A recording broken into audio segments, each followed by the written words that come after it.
Well, it is truly great to be here at this beautiful shrine of Our Lady of Fatima. I know that you just had the 100th anniversary of Our Lady of Fatima back in 2017, and it's so great that we can be here for the 100th anniversary of the Legion of Mary. Well, on June 7th, 1969, a group of junior legionaries went to an ordination down at the cathedral in Cork, Ireland. And they went to do recruiting. They figured that after the ordination, they could talk to people on the way out of the Mass and ask some of them to become part of the Legion of Mary.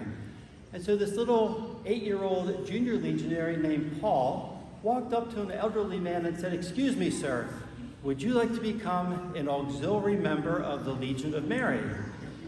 He says, "Well, why can't I become an active member?" And little Paul says, "Because you're too old." And the fellow bowed a little bit and said, "Well, my name is Frank Duff." And that occurred on Frank Duff's 80th birthday. He turned 80 that day, June 7th, 1969. Now, Frank Duff was used by Divine Providence and our Blessed Mother to establish the Legion of Mary. But the Legion really was in prophecy. There are 3 quotations from the Legion of Mary handbook that are mentioned where I believe 3 different saints and one future saint predicted the growth of the Legion of Mary. St. Louis de Montfort was the first one. Louis de Montfort wrote the book, The True Devotion, and in that book, he said he clearly foresaw that the devil would hate this book so much that he would try to tear it apart, that he would even persecute those who promote and spread the true devotion. But he said, "But what the matter? I see in a vision a great success.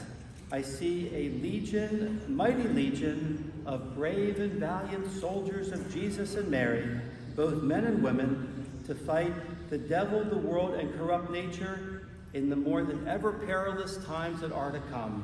So Louis de Montfort, I believe, saw the Legion of Mary. And then St. Therese, the little flower, wrote, she says, "Then a legion of little souls, victims of merciful love, will become as numerous as the stars of heaven and the sands of the seashore. It will be terrible to Satan. It will help the Blessed Virgin to crush his head completely." That's in the writings of St. Therese. And the last one is Father William Doyle, the great Jesuit who was killed in the trenches in World War I. The great Father Willie Doyle, hopefully one day he'll be a canonized saint.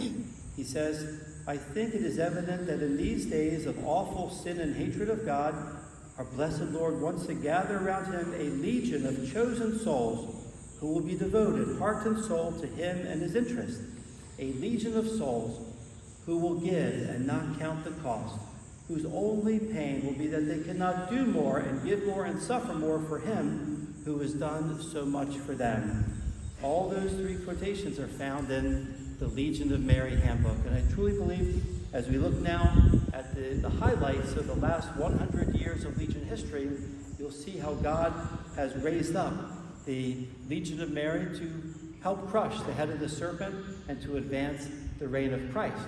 So our talk this morning really will be the highlights of Legion history the last 100 years, with a special focus on the Legion of Mary in the Philadelphia Sonatas. So a little about the beginning of the Legion. Frank Duff joined the St. Vincent de Paul Society in 1913 and began working with and serving the poor at that time. In 1914, many poor Catholics were attending Protestant services so that they would be fed breakfast. Frank met Joe Gabbett, who was trying to counteract the effects of these proselytizing centers by starting a breakfast center of his own. Frank became his assistant, and each Sunday they would serve breakfast and give a sermon on the Catholic faith. In the meantime, Frank Duff's spiritual life was developing. He had begun attending daily Mass and praying in the office every day and making retreats. He was also introduced to St. Louis de Montfort's book on true devotion around this time, but initially he struggled to grasp it. In 1916, his first booklet, Can We Be Saints?, was published by the Catholic Truth Society of Ireland. In 1919, Frank was given Father DiConcilio's book called The Knowledge of Mary. And what this did was fill in gaps in his understanding of Our Lady and made the true devotion clear to him. He began to spread the word about this devotion, and he gathered a group of women interested in studying and discussing de Montfort's writings. Around the same time, the St. Vincent de Paul Society, which was a men's group, was beginning to enlist the help of some women in some of the apostolates. The female volunteers became interested in some of those apostolates that were traditionally done only by men, and the women were looking for a way to live out their true devotion consecration to Jesus through Mary. A meeting was set up for September 7th, 1921 at Myra House in Dublin, and the Legion of Mary was born. Those who were there did not realize until later that it was actually the vigil of Our Lady's birthday. In attendance were Frank Duff, Father Tower, and 13 women, mostly young women. Alice Keogh set up the first altar, which was a statue of Our Lady flanked by 2 vases of flowers, 2 candlesticks, very similar to what we see right here. The first president was Elizabeth Kerwin, and the first work was visitation of patients in South Dublin Union Hospital. Now, this was a 4,000-bed hospital for the poorest of the poor, suffering mostly from tuberculosis and cancer. It was a very difficult work for these young women to do. The first name given to the organization was the Association of Our Lady of Mercy. Now, according to my brother, we can be thankful that they changed it, because instead of legionaries, we would be called mercenaries. As new branches were formed, each adopted a title of Our Lady. Once the first curia was formed, the legionaries made a novena in preparation for choosing a global name. While he was looking at a beautiful image of Our Lady, the name Legion of Mary came to Frank Duff. It turned out to be very providential, because it carried, as he said, a whole sequence of consequences with it. The Roman terminology provided universal Latin terms, so when the Legion spread to other countries and used other languages, everyone was still using the Latin terms. It made it very universal. And the model of the Roman Legion gave the structure of an army and the virtues of sacrifice, dedication, courage, and commitment for legionaries to aspire to. By 1928, the Legion had begun to spread widely throughout the area, and the Bishop of Scotland asked Frank Duff to put something in writing. This became the first Legion handbook.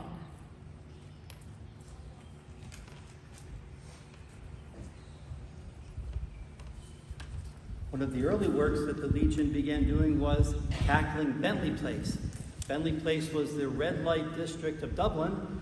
Bentley Place had been in existence for over 200 years, but the government turned a blind eye to it. They figured if they cracked down on it, it would just spread throughout the city, so they kept it contained within an 8-block radius. But Frank Duff and the early legionaries would not stand for that. They said there was sin there, and obviously it was a red light district, there was prostitution, there was murder, there was robbery, and Frank Duff says we have to tackle Bentley Place. And so he went to talk to the priest and whose boundaries it would be, and he says, Father, will you do me the favor of walking down the street in broad daylight so everybody can see us, and that will put me in the light that I'm, a religious person. And the priest said, the knees will go out from under me. I wouldn't be able to do it. He wasn't worried about physical danger, he was worried about losing a good name or reputation. So the priest would not go into Bentley Place. And so Frank Duff took one of the early legionaries, Mrs. Plunkett, who was about 6 feet tall, and they went in there and they had one name of one girl that they knew was living down in Bentley Place. And this is all recorded in the book, Miracles on Tap. I hope all of you have read the book, Miracles on Tap. It's also in Frank Duff's living autobiography, and fortunately now it's been reprinted by the Philadelphia Sonatas under Frank Duff in his own words. We hopefully will have copies of that later today. Frank Duff in his own words, where Frank Duff tells a story Bentley place. And Frank Duff said they knew only one girl living down in that district, Mary Tate of number 8. And he said he used that as a nursery rhyme to remember how to get to where to find her. And so they walked into Bentley place, and they walked all the way down the street and walked into the house, number 8, and they knocked on the first door, the first parlor on the inside, and there were 5 women, 4 of them young, beautiful prostitutes, and 1 woman dying in bed. And Frank Duff says, "We're here to see Mary Tate." They said, "Well, that's her in bed. She's dying." Frank Duff says, "Has she seen the priest?" And they said, "The priest won't come down here." "Are you going to take her to hospital?" She said she doesn't want to go to the hospital. And Frank Duff says, "Are you going to just let her lie there and die like a dog?" And Frank Duff went outside and got one of the bullies to get a cab, and a cab pulled up, and they took Mary Tate to the hospital. And the doctor said had she gone 1 hour longer without medical attention, she would have died. But with medical attention, she lived 8 more weeks, and she came back to the sacraments, received the last rites, Holy Communion, died a very saintly death, and as she was dying, she called all the people of the ward to pray the rosary with her, and then she died at the conclusion of the rosary. And that struck Frank Duff and the legionaries with a mighty force, that there were souls that were there waiting for them to help to save them. And so Frank Duff and the legionaries continued every week to go to Bentley Place, every week, 2 by 2, and they would just invite the girls to leave this life of sin and immorality, to go on retreats, to come to their hostels. The Legion was starting things like Sancta Maria Hostel, Morning Star Hostel, Regina Caeli, and they were inviting these girls to come on retreat, go back to the sacraments, and then be restored to their families, or live at one of the hostels. And within 4 years, believe it or not, and the estimate of the number of prostitutes at that time was probably about 200 to 250. In 2 years, they had actually convinced half of them, over 100, to leave their life of sin and to be restored to God's good graces. And then at the big closure, at the end of about 4 years, 70 of the girls left and entered the hostels. And then at the very end, the local authorities actually came in and shut everything down. It was a remarkable thing that within 4 years, the Legion, with Our Lady's help and God's grace, was able to close down this red light district that had been in operation for over 200 years, one of the greatest chapters in Legion history. And then the Legion continued to grow throughout Ireland. By 1924, there were 4 per city in Dublin. The Legion spread to Waterford, where the famous crystal is from, went over to Glasgow, Scotland, 1928. The Legion went to England in 1929, India in 1931, Canada in 1932. The first Legion of Mary in the United States was in Raton, New Mexico, an all-men's presidium. And eventually the Legion came to St. Louis, Missouri, and eventually Chicago in 1933, Los Angeles, 1933. And so we're now moving in to see the spread of the Legion and how the Legion continued to take wings overseas, especially with the great Legion envoys. In the 1940s and 1950s, there were 2 extremely pivotal players in the Legion, Adele Quinn and Alfie Lamb.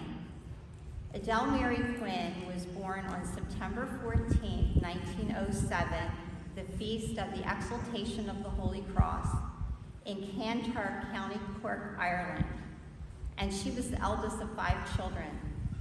It was her dream to be a poor Clare nun, but in 1932, just before she was set to enter the order, she was diagnosed with tuberculosis and sent to Newcastle Sanatorium. Her illness made it impossible for her to pursue a religious vocation. But when she was well enough, she became more involved in the Legion of Mary. In 1936, she volunteered to do extension work in Wales.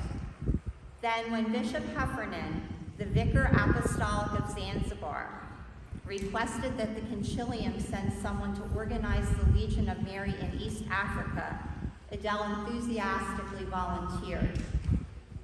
Her appointment as envoy to East Africa was unanimously approved by the concilium in September of 1936, but the approval happened only after much discussion. There was a Legion spiritual director named Father McGinnis, who initially gave strong reasons for not sending a girl in a delicate state of health to a place with such harsh conditions. Adele stood up at the meeting and stated that she was going into this with her eyes open. She said that she knew she wasn't going on a picnic. Father McGinnis responded that she'd make a fine picnic for some wild animal.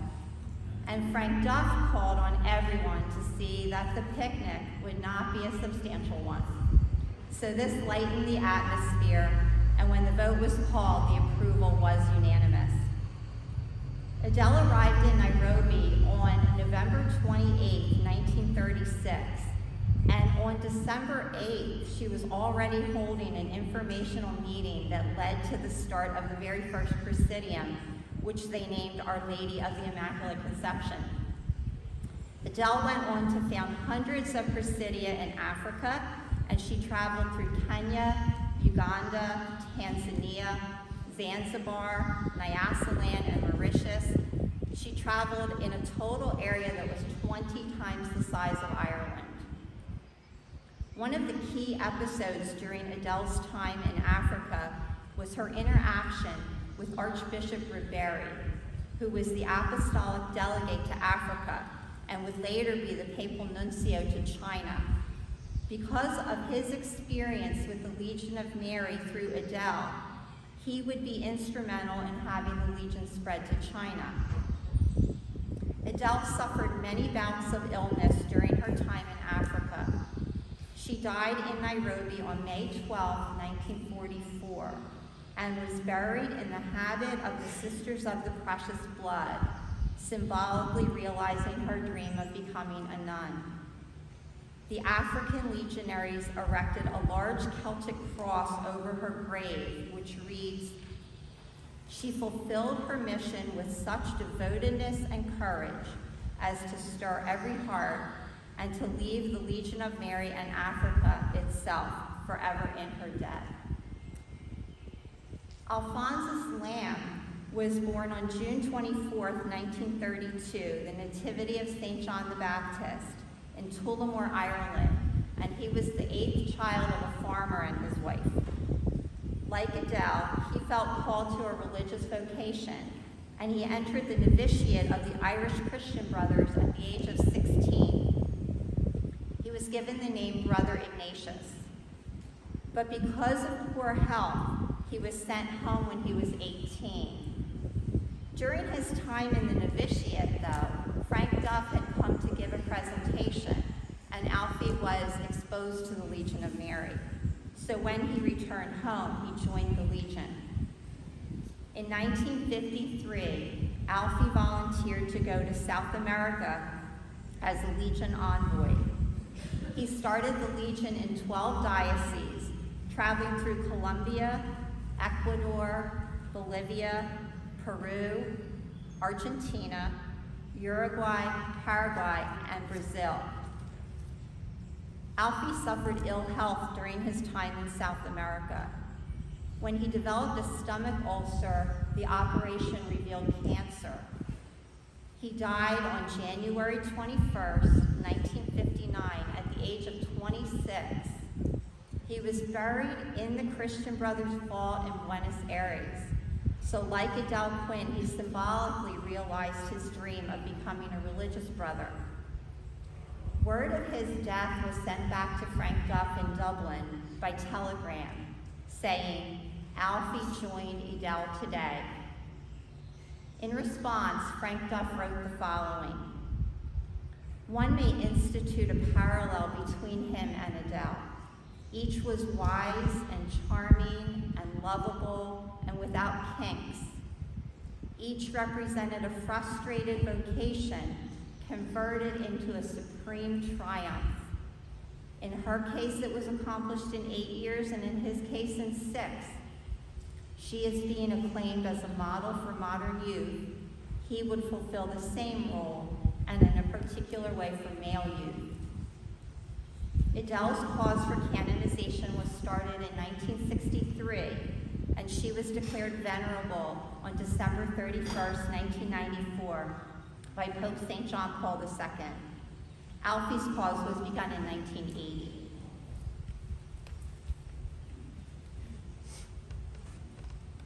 One of the great chapters of Legion history and church history is the Legion of Mary in China. And Father Aidan McGrath was this little Columban missionary priest, 5'3" tall, who went to China in 1930, not knowing one word of Chinese.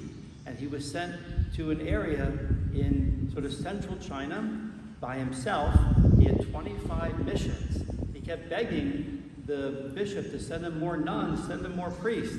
The bishop sent him a Legion of Mary handbook. And Father McGrath had been born and raised in Dublin, but he never heard of the Legion of Mary until this bishop in China sent him the Legion handbook. So he was reluctant, but eventually he started the Legion, and it worked miracles. Pretty soon he had 5 presidia in his parish visiting, the prisons and those on death row, and all sorts of miracles of grace took place. He was in that parish for 16 years. And then the communists started coming in. Mao Zedong started to invade China.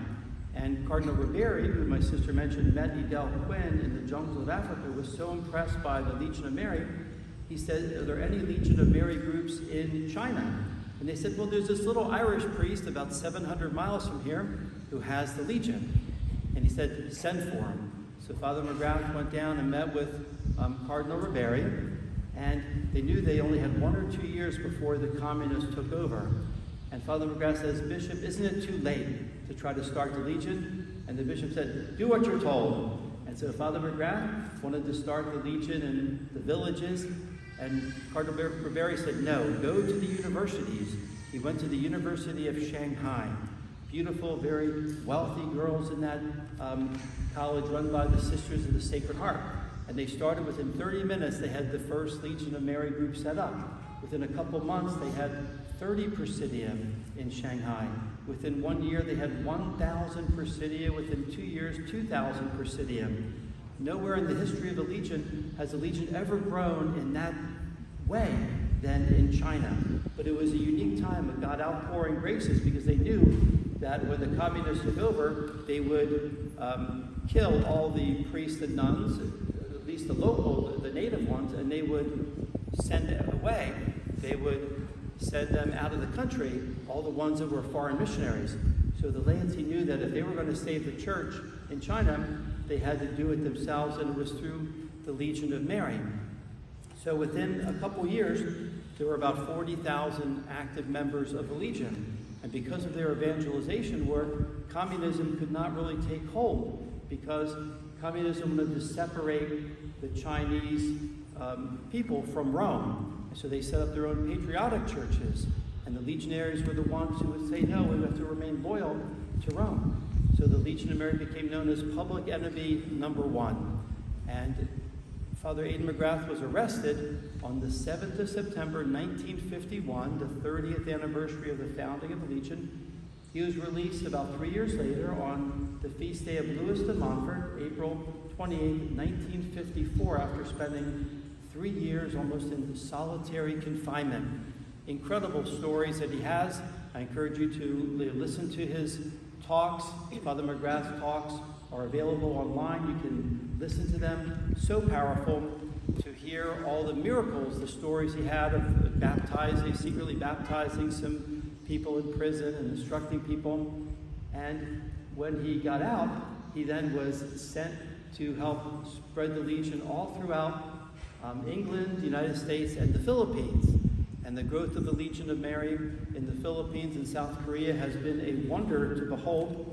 The Legion was started in the Philippines in the university, Santo Tomas, 1942, and today has about 250,000 active members. The Legion in South Korea went there in the 1950s, and at that time there were only 300,000 Catholics in South Korea. Years ago there was up to 3 million Catholics, and the bishop says that 80% of all the converts were through the Legion of Mary, the tremendous growth of the Legion of Mary. So now let's look at what happens as the Legion came to the Philadelphia area.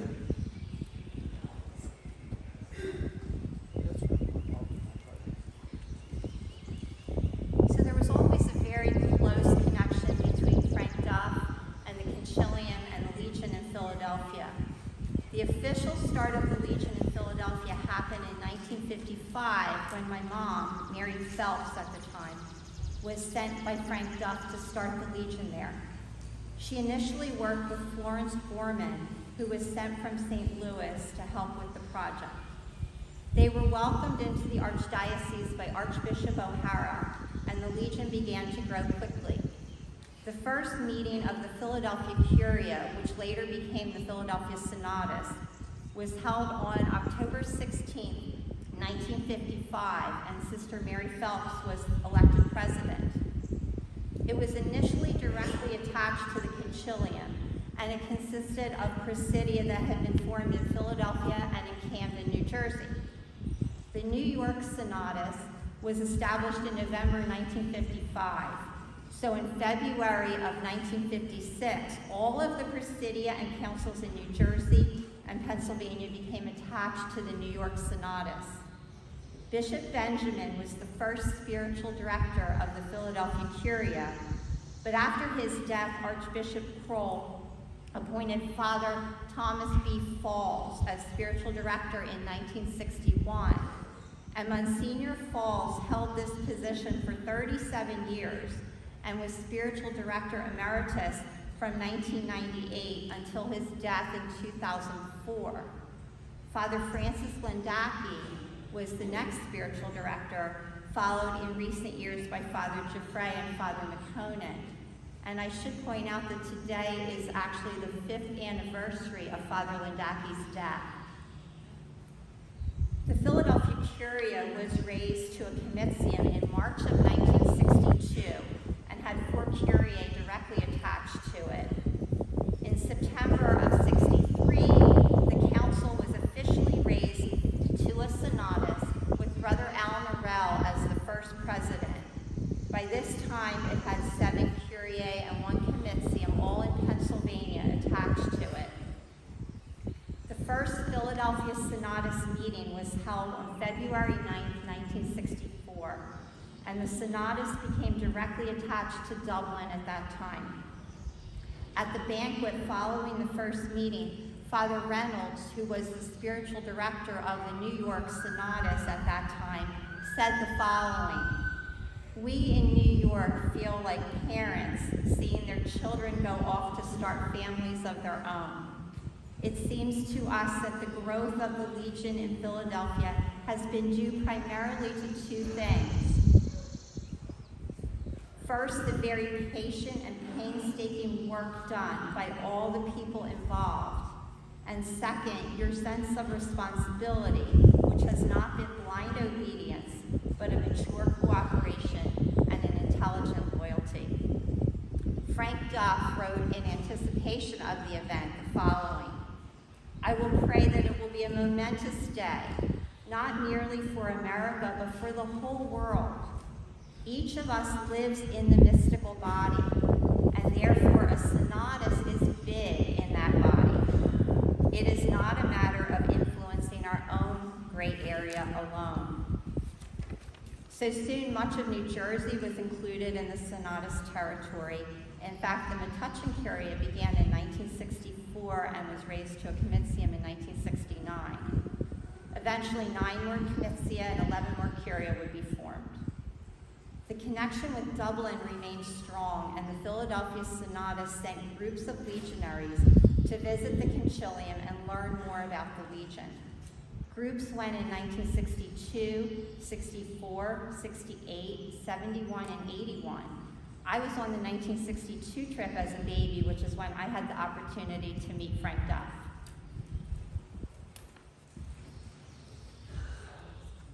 And apparently my mom was expecting me in 1962 on the trip. And so people always ask, did they ever get to meet Frank Duff? But I say no, but the closest I came to him was when my mom gave Frank Duff a hug. So that's how close I was to Frank Duff, only inches away. I do tell the apocryphal stories that as soon as my mom heard Frank Duff's voice, I leapt in my mother's womb. So that's part of the apocryphal Legion writings. My sister mentioned my mom, Mary Phelps, who would become Mary Phelps Heffley, came to Philadelphia to establish the Legion of Mary in Philadelphia. Just a little background on my mom and dad and how they met. My mom was from South Bend, Indiana, and she, as a young woman, was raised in different foster homes, but she had a strong Catholic faith and eventually was Bishop Sheen's secretary for about a year in Washington, D.C. My mom joined the Legion when she was 18 years old, and that was in 1940. Remember, the Legion only came to the United States in 1931. So my dad says she was in the first covered wagon Presidium in the United States. And so my mom joined the Legion when she was 18 years old, and she died at the age of 95. So we believe she was in, about 78 years? 78 years in the Legion. Frank Duff was only in the Legion for 59 years. So my mom would come to Philadelphia, as my sister said, to establish the first curie, which would eventually become the Senatus. My dad was raised in Reading, Pennsylvania, and Father Ignatius Zoll, Father Zoll, was the one who got my dad in the Legion. I think some of you know the story. It took him 2 years to convince my dad to join. And finally, since he was my dad's confessor and spiritual director, one day in confession, he'd had enough with it, and he said, "Bill, for your penance, join the Legion of Mary." And my dad was in for 64 years, I believe, in the Legion. But my mom and dad met at the Curia meeting, and so it pays to be an officer, right? So you might be able to meet your spouse. And they went to Ireland on their honeymoon. They went to Dublin and Lourdes. And unique thing about it, Fathers all went with them on their honeymoon. So, which is, I've done 1,000 weddings. I've never once been invited. But the Fathers all went with them to Lourdes for a week and for Dublin for a week. And then Fathers all had to get back to his parish, but my mom and dad stayed for a total of 4 weeks and had breakfast every morning with Frank Duff. And one of those breakfasts, of course, they would go back many times to Ireland. And in 1962, on a trip that my dad was there, my mom and dad were having breakfast with Frank Duff, and they got a telegram from the Vatican addressed to Frank Duff asking for 2 copies of the Legion of Mary handbook in every language, because they were writing the documents of Vatican II. And they wanted to use the Legion handbook as a basis for many of the documents, especially the one on the evangelization.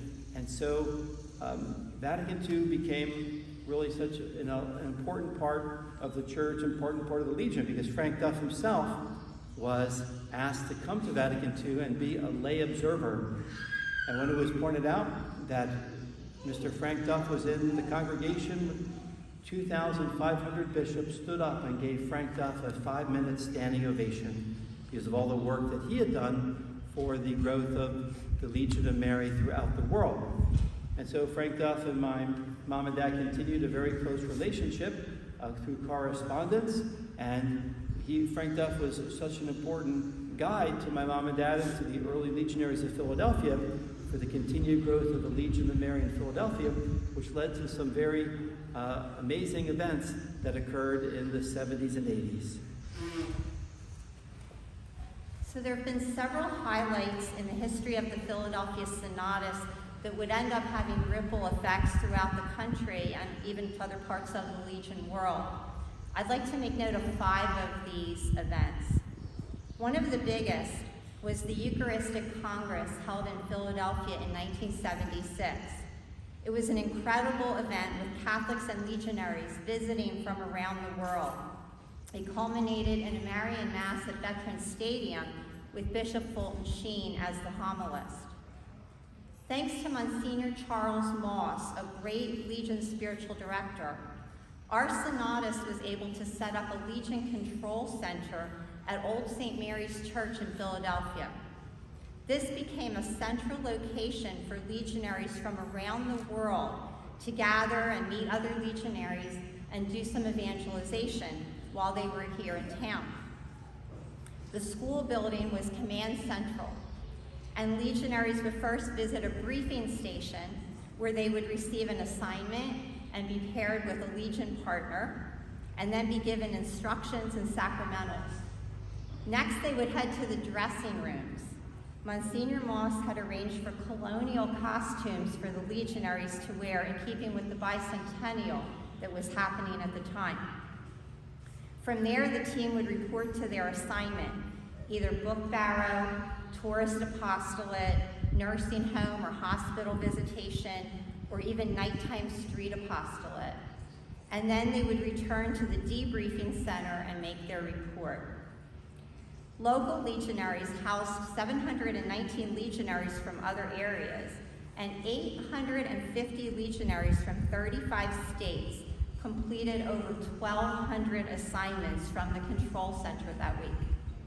Over 2,500 hours of work were completed, and almost 25,000 contacts were made.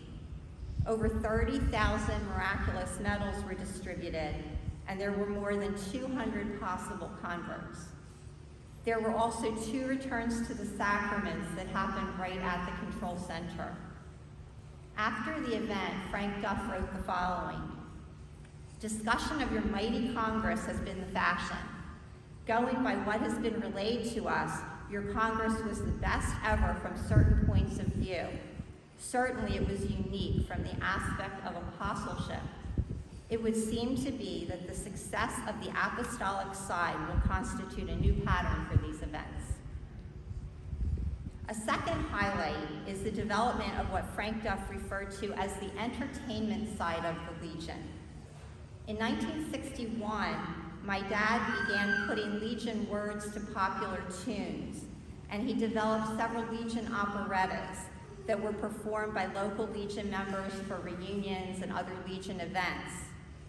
On some of the Dublin trips in the 1960s, the Philadelphia Legionaries performed these operettas for Frank Duff and the Irish Legionaries.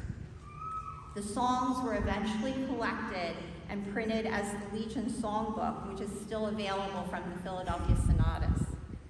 In reference to the songbook, Frank Duff wrote the following: "Most earnestly do we commend you in that the Legion is not supposed to be a sour-faced affair, but a thing of real riotous happiness." Later on in the 1970s and 80s, a group of Philadelphia Legionaries would take 2 weeks of their summer vacation each year, traveling to other parts of the United States and Canada and once to Ireland. And they would visit Legion councils and perform a Legion program with music and skits. The program was called VFC, which stood for Vacationing for Christ.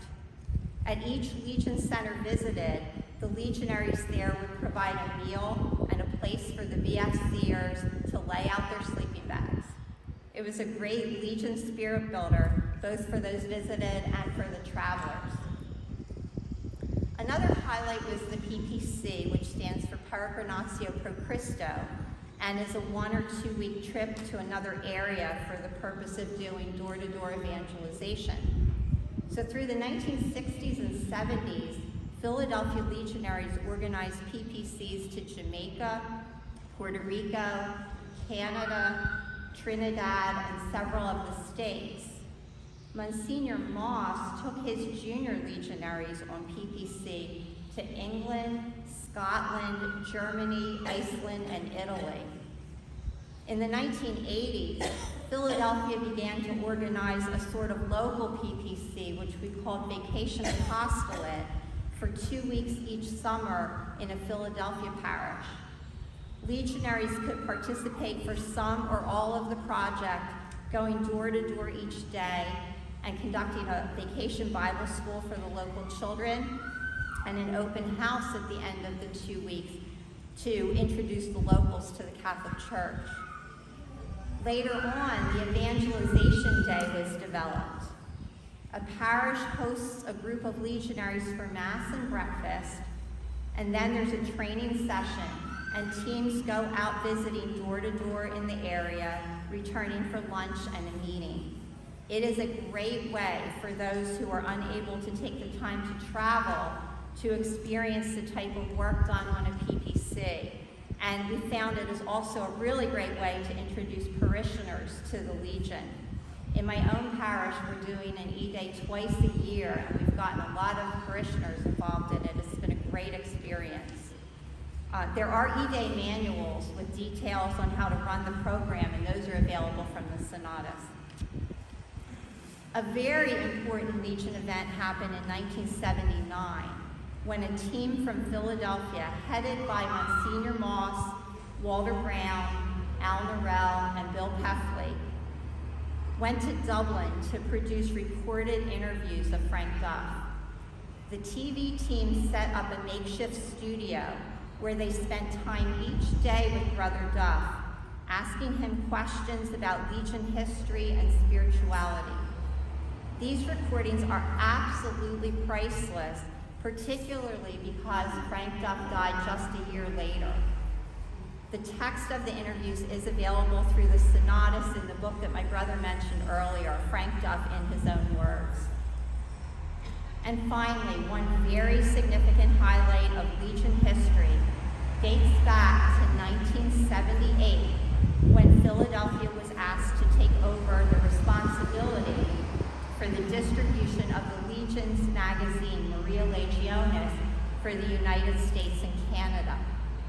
The magazine began in Dublin in 1937, and the main body of each issue is produced there. We then add a 16-page North American supplement, which is what I'm the editor of.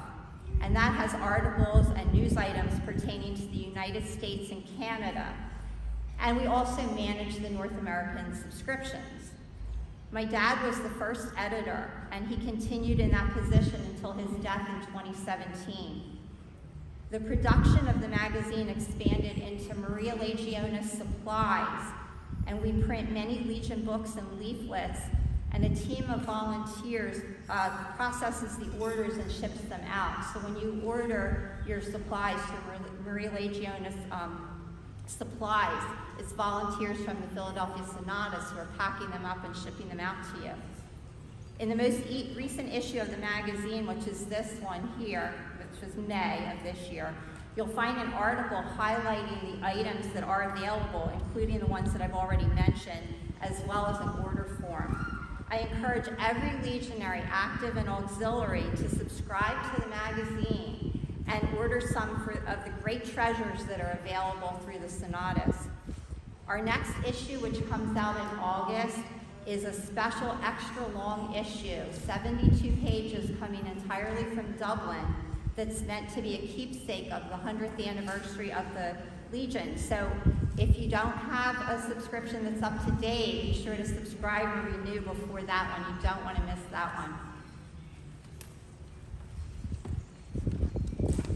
So as we wrap up now, it's just been really wonderful to see the history of the Legion growing from that little mustard seed of 15 people at the first meeting on September 7th, 1921, to see how it's grown now throughout the world of 3 million active members, 15 million auxiliary members. It's become the largest lay organization in the world.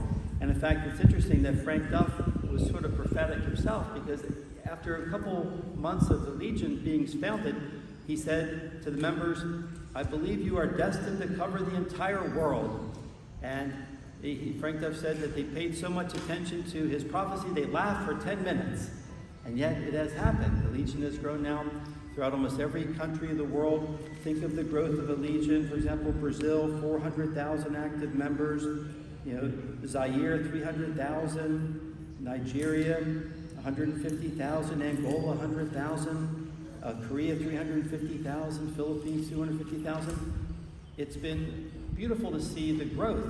But what's even more important is the growth in holiness, the growth in producing Legion saints. We heard today about the beautiful work of Edel Quinn in Africa. By the way, my sister was named after Edel Quinn. We heard about Frank Duff. I was named after Frank Duff. My younger sister, Alfie, could not make it here today. Actually, her name is Naisha. She was named after Father Ignatius Zoll, who got my dad in the Legion. But, you know, when we think of that Edel Quinn is now venerable, Frank Duff is servant of God, Alfie Lamb is servant of God, we're so blessed really to have a future saint as our founder. I believe Frank Duff was the greatest layman of the 20th century. There's no doubt in my mind. He dedicated his entire life to serving the church and the Legion. In fact, he never got married. Somebody says, Brother Duff, why don't you get married? He says, why should I make one woman miserable when I can keep a half a dozen waiting in hopeful expectation? He had a great Irish sense of humor. When he died, my dad went to the funeral, and my dad kept asking for, can you get me a relic of Frank Duff, maybe a scapular or a rosary? And one of our friends was able to get my dad Frank Duff stapler.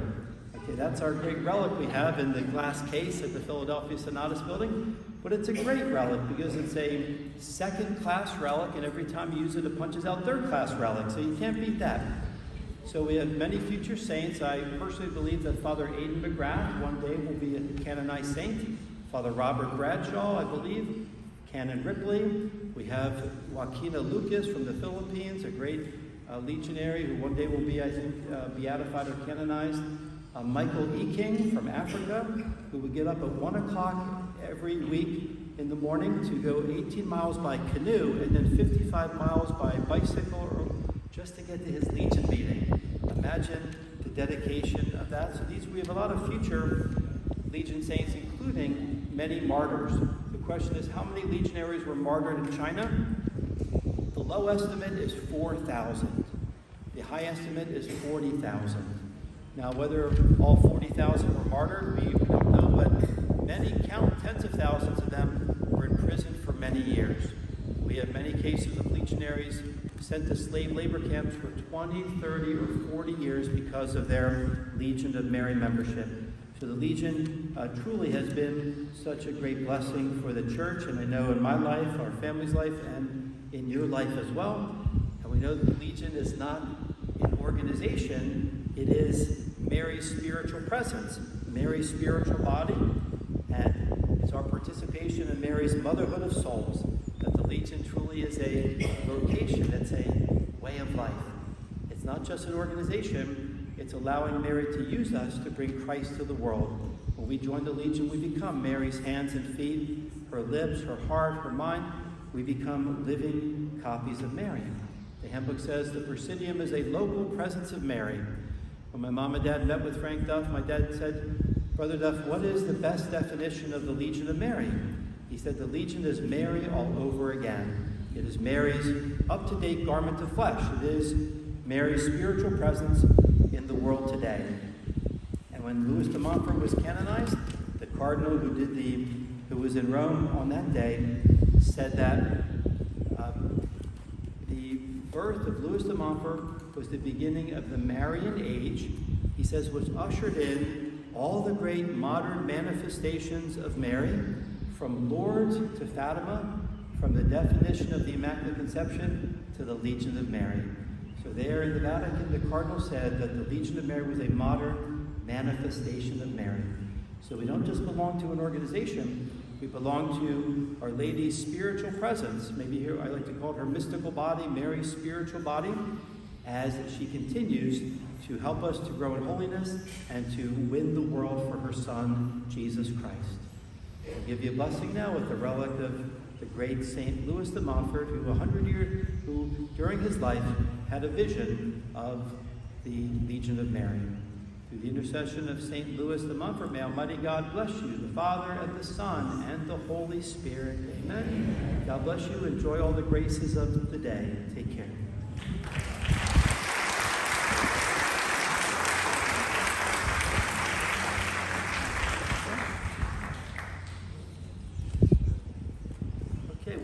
Told to keep that under 50 minutes. We did 49 minutes. Okay. Very good. So now we'll have our next announcement of the upcoming events.